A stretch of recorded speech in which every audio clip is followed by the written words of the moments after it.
नमस्कार साथियों, आज आपके समक्ष में एक ऐसी कहानी आपको 50-60 साल पहले ले जाते हैं, जबकि नानी और दादी का दबदबा हुआ करता था उस समय घर में, और रात के सोते समय बच्चों को कहानियाँ सुनाती थी।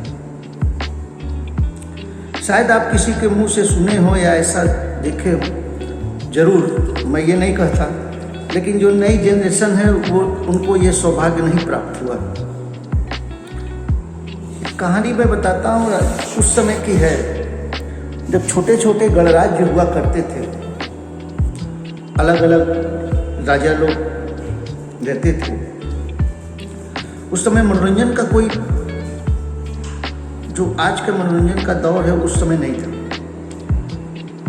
और दोस्तों, उस समय मनोरंजन में जैसे कठपुतली का डांस या नाटक या रामलीला, महाभारत, ये सब गांव-गांव में हुआ करता था।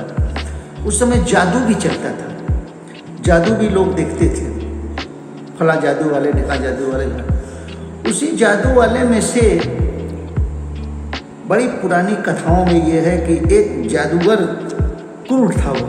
वो कलाकार नहीं था, वो उस दानवी प्रवृत्ति का था। उसने अपने जादू को इतना चमका लिया कि अपने जादू से अपना एक सल्तनत खड़ा कर दिया, और उस सल्तनत में उसके सैनिक हो गए और लगा अगल बगल पड़ोसी राज्यों पर हमला करके उसको अपना मिलाना, अपनी ताकत को बढ़ाना शुरू किया। और जिस राज्य की खूबसूरत राजकुमारियों का पता लगता था तो ज़बरदस्ती कब्जा करके उनको ले आके अपने हरम में रखता था। रोज उनके साथ अत्याचार होती थी, कोई लड़ने वाला नहीं था। उसी दरमियान ईश्वर ने अपना एक दूत पैदा किया।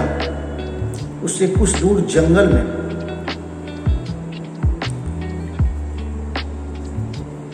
एक बच्चा छोटा हो रहा था, और बड़ा ही खूबसूरत बच्चा था। उसके माँ बाप नहीं रहे थे, उसको पैदा करके चले गए थे, लेकिन वहाँ के लोगों ने उसको पाला था, आदिवासियों ने। वो जानवरों के बीच में रहते रहते उसको सब जानवरों की भाषा सब उसको पहचान दे। बड़ा ही खूबसूरत, बड़ा ही स्मार्ट, और हमेशा सामाजिक कार्य में लगा रहता है। अगर किसी जानवर को किसी जानवर ने परेशान किया था, अगर वो उसको मारता था, भगाता था, उसकी लड़ाई करता था। जैसे आप समझ लें कि एक मोगली आया था या एक टार्जन की कथा है, तो उसी तरह इसे भी मान लीजिए, लड़का भी बहुत सामाजिक लड़का था, बहुत अच्छा लड़का था। और जो वो जादूगर था, वो इतना गलत काम करता था कि उसकी माताजी बहुत विरोध उसका करती थी। तो माताजी को निकाल दिया था अपने घर से। वो भी उसी जंगल में रहती थी, तो वो बहुत सेवा करता था उनके माताजी का लड़का, और लड़के को बहुत आशीर्वाद मिलता था, बहुत मानती थी बच्चे को। उसी दरमियान उसी राज्य की राजकुमारी एक दिन निकली जंगल विहार के लिए घूमने, और वो फंस गई किसी जानवर, जो जानलेवा जानवर जैसे हिंसक पशु शेर वर के चक्कर में। वो चिल्लाने लगी, उसके सैनिक भाग गए, चिल्लाने लगी, तो यही लड़का उस रानी को बचाया, राजकुमारी को। अब राजकुमारी भी खूबसूरत थी बहुत, वो भी बहुत खूबसूरत था। अब ये लोग आए दिन जंगल में मिलने लगे, साथ घूमने लगे, फिरने लगे। राजकुमारी जैसे जैसे बड़ी हुई, वैसे वैसे उसकी खूबसूरती की चर्चा राज्यों में होने लगी। ये बात उस जादूगर को पता लगा। उसने जो है ऐलान कर दिया कि हमसे शादी करवा दो अपनी लड़की का, नहीं तो हम हमला करके उठा ले जाएंगे। राजा बहुत चिंतित थे, रोने गाने लगे। ये उनके राज्य में चला, ये उसके माँ को भी पता लगा। तो अब वो लड़की इससे कही, तो लड़का बोला, बात तो माता जी भी थी वहीं।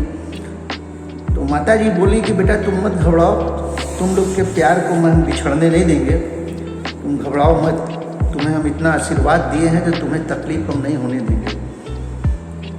मैं एक बार उसको संदेश भेजती हूँ समझाने का, लेकिन वो माना नहीं, और वो हमला करके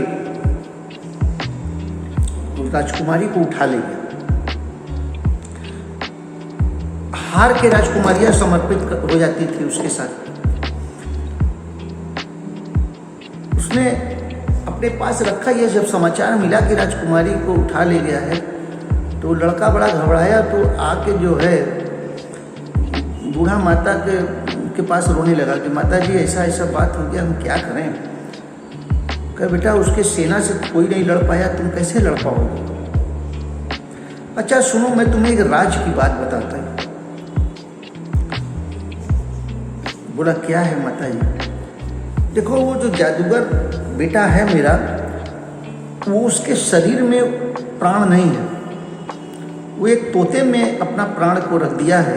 और फला पहाड़ी पर यहाँ से जो 10 कोस दूर पर वो पहाड़ी जो है, उसी में एक छोटी सी झोपड़ी है, उसी में वो पिंजरा टंगा हुआ है।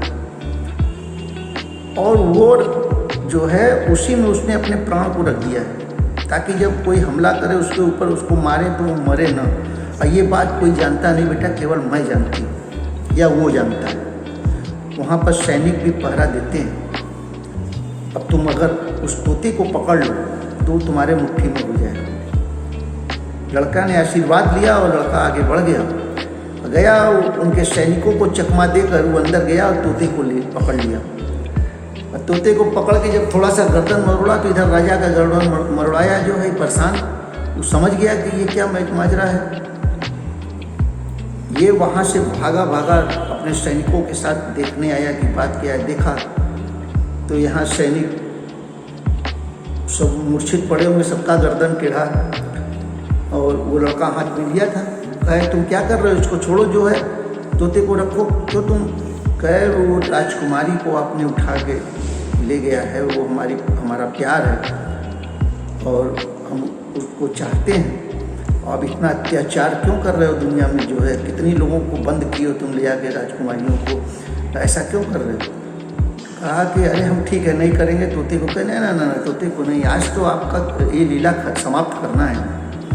तो उसकी जो सेना थी वो जदुई सेना थी, सब तिलस्म की सेना थी। माँ ने कहा, उसकी माँ ने आवाज़ दिया कि बेटा मार दो, नहीं तो तुम किसी न किसी बहाने छले जाओगे और ये फिर तुम पर हावी हो जाएगा। पर एक ही झटके में उसने जो है तोते का गर्दन ऐंठ दिया। इसका पूरा महल ढह गया और जो जितनी भी रानियाँ बंद थी, जितने लोगों को भी ये बंद किया था अपने कारागार में, सब छूट गए, दबाए। और इन दोनों का खुशी खुशी विवाह हुआ।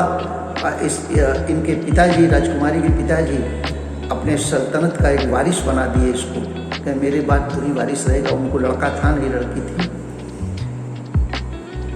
तो ऐसा भी दुनिया शायद कभी रहा हो, इसको कल्पना ही मान के चल सकते हैं। जदुई करिश्मा का मतलब यही हुआ कि जब तक आदमी अपने ताकत के भरोसे काम करता रहता है, गलत कुछ दिन चलता है, लेकिन उसके बाद उसको उसका दंड भुगतना पड़ता है।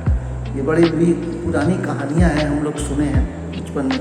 ऐसा पिक्चर भी कई तो बना होगा, शायद आप लोग जो हम उम्र के लोग होंगे वो लोग देखे होंगे पिक्चर।